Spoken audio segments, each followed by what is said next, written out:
Bismillahirrahmanirrahim. Assalamualaikum warahmatullahi wabarakatuh. Apa kabar anak-anak? Insya Allah selalu sehat walafiat ya. Tawil umur, barokah, dan taat kepada Allah. Oke anak-anak, hari ini kita akan mulai belajar tentang apa yang ada di dalam bab 3, yaitu terkait dengan distribusi binomial.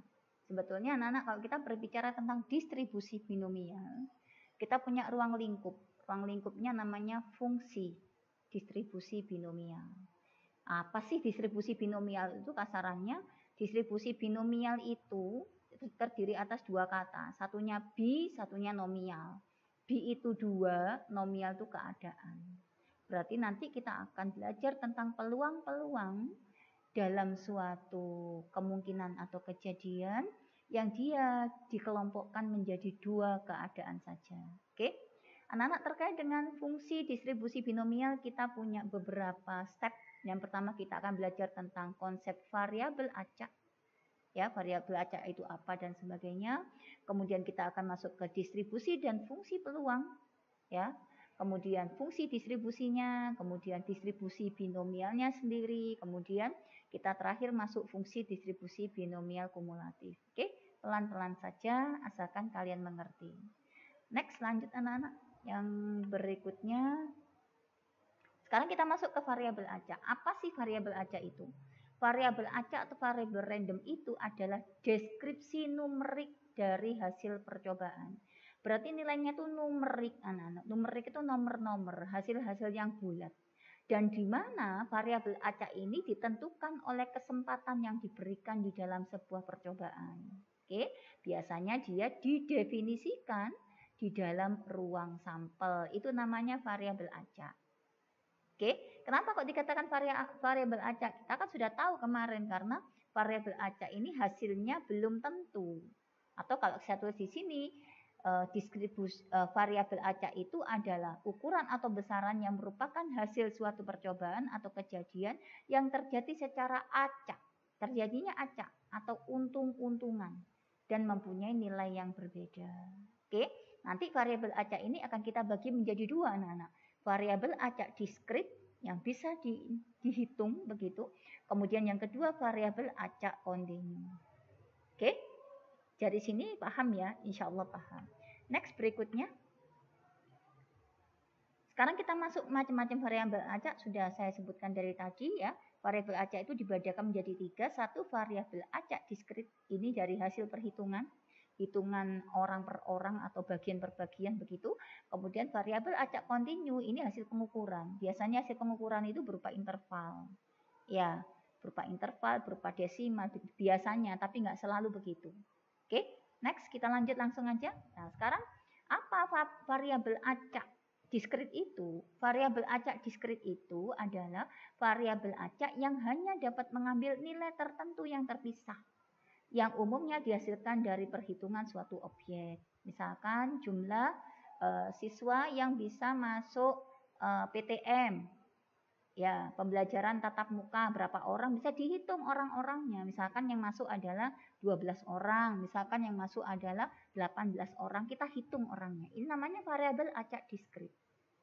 Ya, kemudian antara variabel satu dengan variabel yang lain, misalkan angka 1 dan angka 2, itu kan sebetulnya ada angka yang lain, ada angka setengah, ada angka 1/4, ada angka 3/4. Itu tidak kita hitung di variabel acak diskrit ini. Sehingga kita batasi di sini karena dia berupa diskrit, maka nilainya merupakan bilangan bulat dan asli. Jadi tidak ada minus anak-anak. Bulat dan asli mulai apa? Ya mulai 0. 0 kan bilangan bulat ya. 1, 2, dan seterusnya. Dan bukan bilangan pecahan. Oke, contohnya bagaimana untuk variabel acak diskrit ini? Contohnya banyaknya pemunculan sisi muka atau angka dalam pelemparan koin. Itu contohnya. Ya, contoh yang kedua adalah jumlah anak dalam sebuah keluarga. Itu juga contohnya. Jumlah anak kan nggak mungkin pakai koma ya. Bisa 1, 2, 3 atau berapa begitu. Selain itu, penjualan mobil dilihat dari jenis kelamin pembelinya. Apakah pembelinya itu wanita ataukah pembelinya itu laki-laki. Kalau wanita misalkan kita kasih X-nya itu adalah 0, Kalau laki-laki ada X-nya 1. Begitu juga penelitian terhadap 50 produk baru misalkan. Kita lihat dari 50 produk itu berapa yang rusak. Bisa yang rusak nggak ada belas, bisa 1, bisa 2, bisa 3, atau bisa sampai semuanya rusak begitu. Ini contohnya untuk variabel discrete. Insya Allah bisa ya, bisa memahaminya. Next lanjut. Lalu bagaimana dengan variabel kontinu anak-anak? Variabel kontinu ini adalah variabel yang mengambil semua nilai yang ada di dalam interval. Koma dimasukkan semua, bentuk pecahan dimasukkan semua. Ini namanya kontinu. Contohnya apa? Usia penduduk di suatu daerah. Usianya misalkan 15,5 tahun. Ya, misalkan kalau misalkan kita pakai 15 tahun, kan 15 tahun itu macam-macam ya. Ada yang kurang 2 bulan, ada yang lebih 1 bulan, ada yang lebih 2 bulan, ada lebih 3 bulan, dan ada pas 15 kan begitu. Nah ini dinamakan variabel acaknya kontinu anak-anak. Karena dia tidak hanya memuat nilai-nilai bulat, tapi juga interval di antara dua nilai begitu. Kemudian panjang beberapa helai kain, panjangnya kan beda-beda. Gak mesti semuanya kan 1 meter semua, 2 meter semua, bisa 2 meter setengah, bisa 2 meter lebih sedikit, 2 meter 3/4 kan begitu. Ya, seperti kalian kalau bikin baju misalkan, ada yang pakai kalau bikin kemeja itu butuh kainnya cuma 1 meter, ada 1 meter 1/4, ada 1 meter setengah kan begitu. Ya, macam-macam gitu. Ini ngitungnya dengan menggunakan pengukuran anak-anak.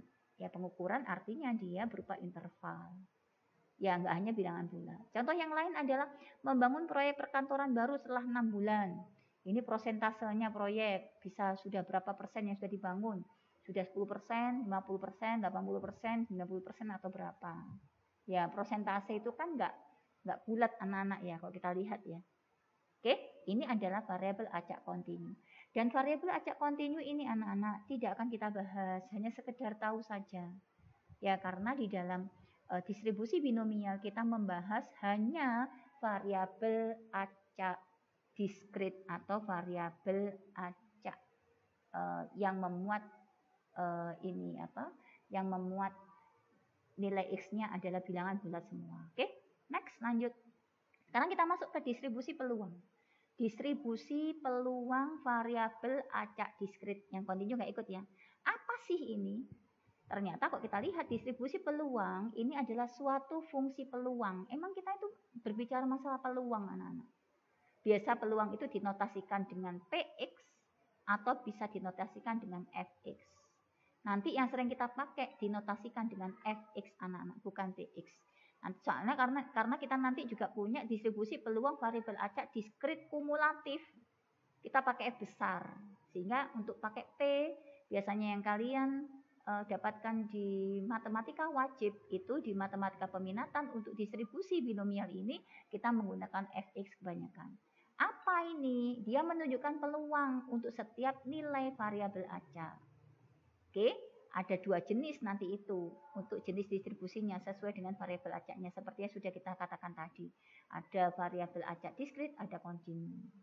Oke, kuncinya apa sebetulnya? Aplikasi probabilitas ini anak-anak. Kita tujuannya untuk apa? Untuk memperkirakan terjadinya peluang yang dihubungkan dengan terjadinya peristiwa tersebut dalam beberapa keadaan.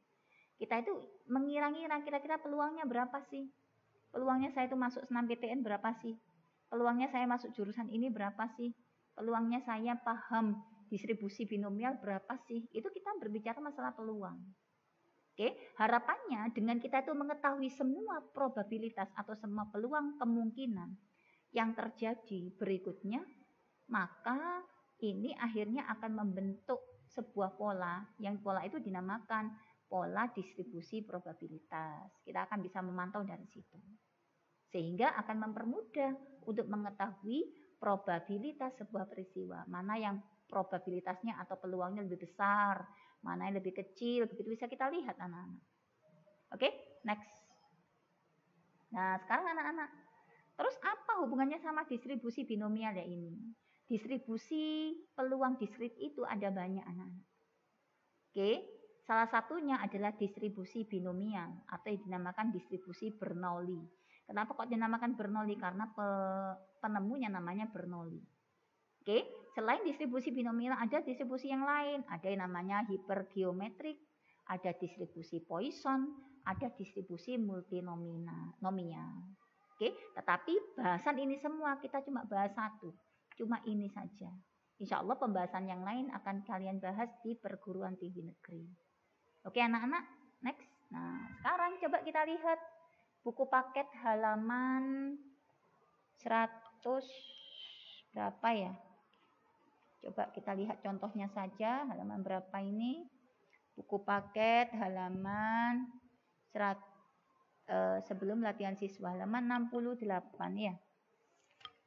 66 anak-anak, halaman 66. Coba kita lihat. Ini contohnya ya.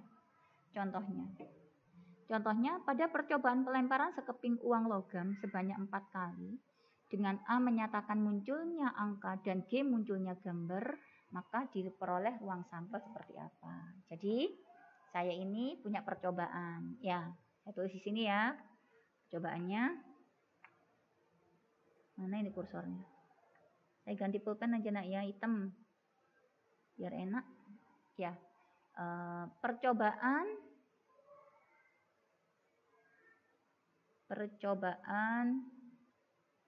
melempar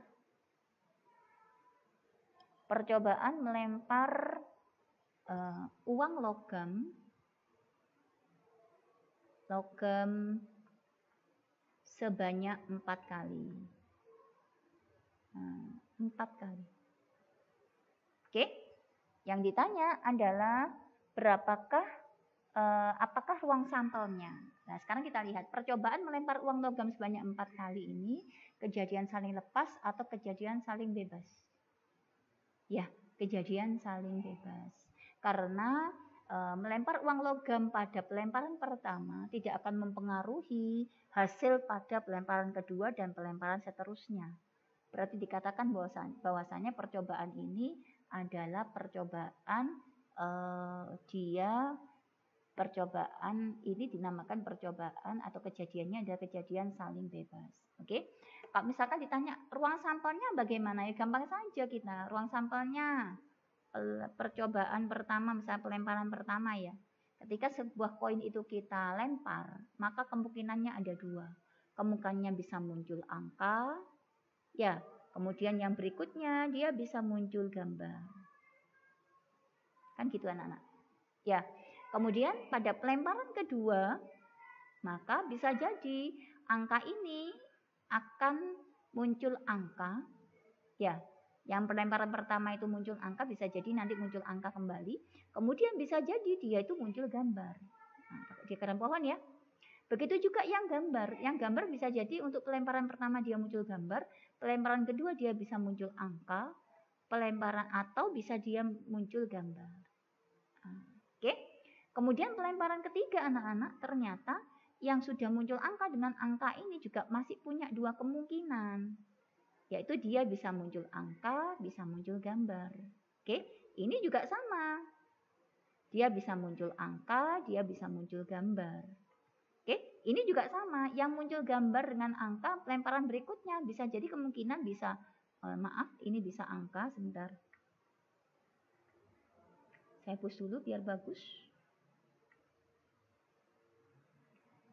Bisa ini muncul angka, bisa muncul gambar. Ya, yang ini juga sama. Bisa angka, ini juga bisa gambar. Oke, pelemparan ketiga. Pada pelemparan keempat anak-anak sama pula. Yang angka di sini ini bisa nanti keluar angka, ini keluar gambar. Ini juga sama keluar angka atau keluar gambar. Ini juga sama keluar angka atau keluar gambar. Ini juga sama keluar angka atau keluar gambar. Ini juga sama keluar angka atau keluar gambar. Ini juga sama keluar angka atau keluar gambar. Ini juga sama keluar angka atau keluar gambar. Nah, cukup ini ya. Ini keluar angka atau keluar gambar. Oke, sehingga dari sini kita dapatkan anak-anak. Ini angka, angka, angka, angka ya. Yang ini angka, angka, angka, gambar. Oke. Yang ini angka, angka, gambar, angka. Yang ini angka, angka, gambar, gambar. Oke. Yang ini angka, gambar, angka, angka. Kemudian yang ini adalah angka, gambar, gambar, gambar. Yang ini adalah angka, gambar, gambar, angka. Kalau saya salah, tolong diingatkan ya nanti ya. Kemudian yang ini adalah angka, gambar, gambar, gambar. Yang ini adalah gambar, angka, angka, angka. Yang ini adalah gambar, angka, angka, gambar. Kalau pakai diagram pohon seperti ini nggak mungkin terlewat, insya Allah ya. Ini gambar, angka, gambar, angka. Kemudian yang ini gambar, angka, gambar, gambar. Yang ini gambar, gambar, angka, angka. Oke. Yang bawahnya gambar, gambar, angka, gambar. Oke, yang dua ini anak saya tulis di sini ya, nggak cukup ini ya. Gambar, gambar, gambar, angka, sama gambar, gambar, gambar, gambar. Ada berapa kejadian anak-anak? Ada berapa kejadian? 1, 2, 3, 4, 5, 6, 7, 8. Ya. Berapa? 16. Tadi 2 pangkat N ya, 2 pangkat 4, itu 16. Oke, jadi ruang sampelnya ada 16 anak-anak. Kalau terkait dengan ruang sampel sudah kita pelajari di matematika wajib ya. Untuk kita yang di sini kita nggak akan mempelajari itu, tapi kita akan mempelajari distribusinya. Distribusinya bagaimana? Oke, maka ketika kita lihat di soalnya itu, maka kita akan dapatkan misalkan peluang munculnya misalkan 1 angka. Ya. Oke, ada berapa ini? Sebentar.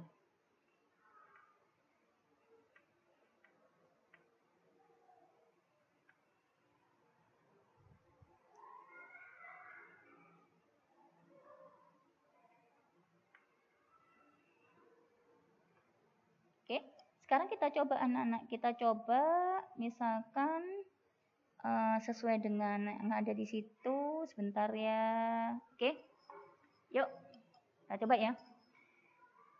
Munculnya misalkan kita coba variabelnya X-nya itu adalah munculnya angka.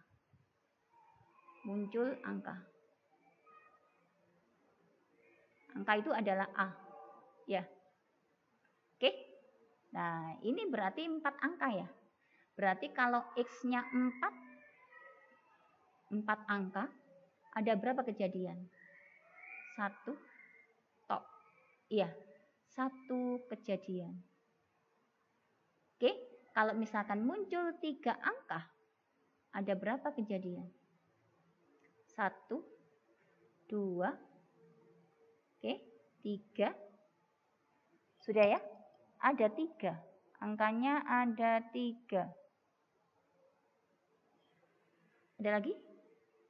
3 angka A, 1. Ini ada kurang 1, 4. Berarti ada 4 kejadian. Nah, kejadian ini nanti bisa kita anggap dia titik sampel. Ya. Kalau munculnya angkanya itu adalah 2, ada berapa kejadian? Yang angkanya 2 anak-anak. 1, 2, ya. 3, 4, 5. Oke. Dia yang angkanya 2 ada 5. Ada lagi? Ada yang terlewat nggak saya ini? Angkanya 2 ada 5. Sebentar. Oke, ini keliru ya nak ya. A, G, A, G, A, G, A, A, kemudian A, G, A, G. Ini keliru anak-anak ya, maaf ya. Ini anak-anak. Sebentar. Saya hapus dulu, ini keliru kayaknya. Ini A ini. Oke. A. Nah, gini ya. A, G, ya. Berarti ada 6.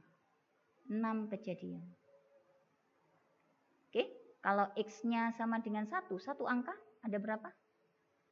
1 angka 1, 2, 3, ya. Terus 4. Ada 4 kejadian. 4 kejadian. Oke, kalau tidak ada angka plus, cuma ini doang ya. Ya, ini satu kejadian. Nah, jadi sini kita tahu distribusi peluangnya. Maka peluang, saya lambangkan peluang di sini adalah P dulu ya. Sesuai dengan ini apa? Sesuai dengan yang ada di buku LKS ya, kita pakai P dulu. PX sama dengan 4. Nah, ada berapa kejadian? Itu 1.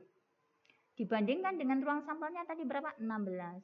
Jadi ini peluangnya ketika angkanya itu muncul 4. Oke.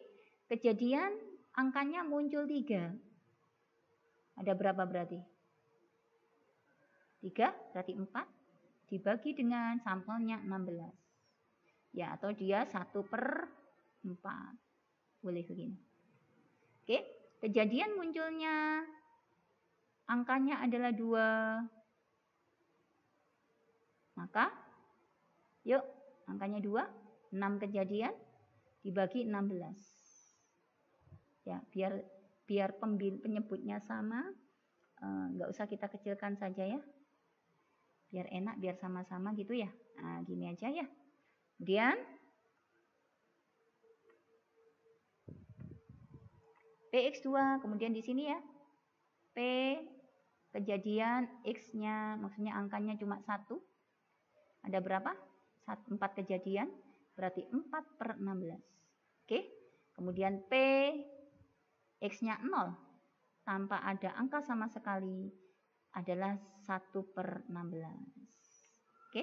Jadi gitu anak-anak. Nah, nanti dari sini itu kita akan mendapatkan bahwasannya semua kejadian-kejadian ini kita bisa distribusikan ke dalam distribusi peluang variabel acak diskrit. Ya, jadi yang kita maksud begini. Ya, ini cuma angka saja atau gambar saja bisa. Jadi kejadian ini adalah kejadian peluang distribusi binomial anak-anak, karena dia hanya memiliki 2 keadaan, yaitu muncul angka, misalkan muncul angkanya 1 ya, atau angkanya bukan 1 gitu aja. Ya, atau muncul angka, satunya bukan angka, misalkan begitu. Oke, gitu anak-anak ya, mungkin ini dulu ya, supaya videonya nggak terlalu panjang. Nanti kita lanjutkan untuk berikutnya. Oke anak-anak, terima kasih atas perhatiannya. Saya Iris. Assalamualaikum warahmatullahi wabarakatuh.